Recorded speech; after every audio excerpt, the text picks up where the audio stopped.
Hello everyone, my name is Dr. David Amron, the host of Lippy Logic at the Lippy Lounge. And today's segment is a very important segment. This is about the circumferential three-dimensional approach that I've developed for liposuction surgery for lipedema patients. So let's begin by defining what I mean by circumferential. So obviously circumferential means going around in a 360-degree fashion, but many people say they're doing circumferential liposuction or 360, but they're not doing it completely. So what I mean by this is when cosmetic units are done, and we've talked about this, I've defined cosmetic units, the calf and ankle unit, the thigh unit, the torso unit, the upper arm unit, the forearm unit. I mean doing every millimeter completely circumferentially from the beginning of that cosmetic unit to the end of it. Nothing is missed. It not only is done completely for disease treatment and complete release of fibrosis, but it's done to get the best cosmetic result with things. So why is it so important? It's important especially in lipedema because lipedema is a circumferential disease. This is one of the things that distinguishes it.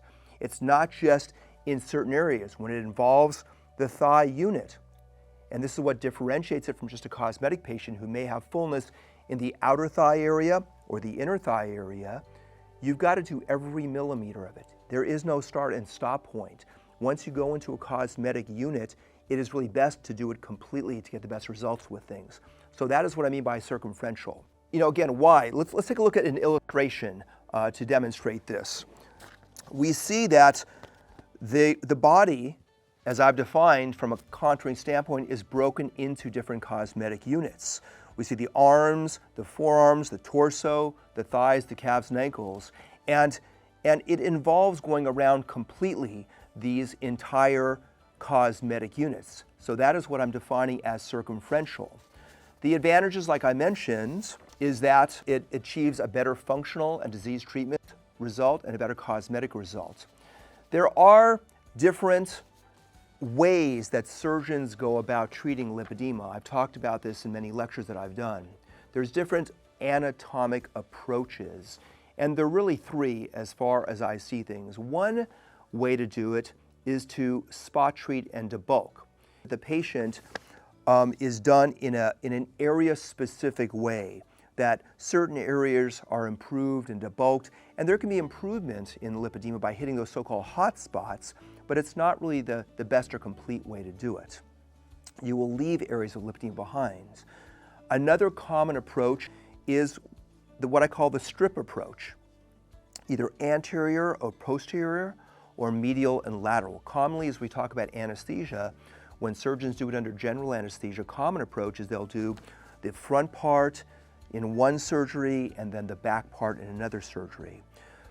This is a very common approach.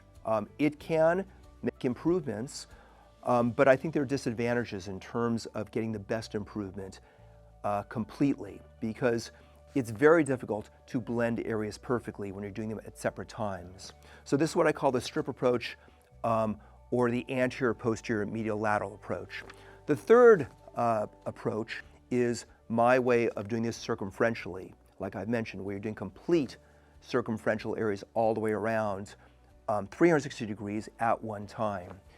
So to talk about my development of this, I began to develop this many years ago, over 25 years ago, when I started doing calves and ankles, and a lot of calves and ankles. I was the first person to really focus on calves and ankles, and I developed and designed a way of doing this completely all the way around. You're dealing with curved areas that curve very quickly, especially around the ankle area, with straight instruments that you're needing to move through what I call the safe plane.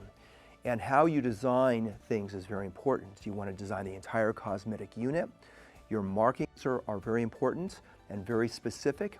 Your incision points are very specific in terms of this. You're off by half a centimeter in an incision point, you'll never be able to get around curved areas safely in that safe plane by respecting the skin and respecting the deeper tissue. So again, all these things are important. My circumferential approach I do in probably over 95% of patients, when I do it completely all at one time, when there's a lot of fibrosis in the tissue and the tissue is too hard, many times I'll do pre-compression therapy on those patients to soften up those areas. But those patients, I don't do circumferentially. I do more of a semi-circumferential pattern and then connect everything because their tissue is going to be too congested in a circumferential approach.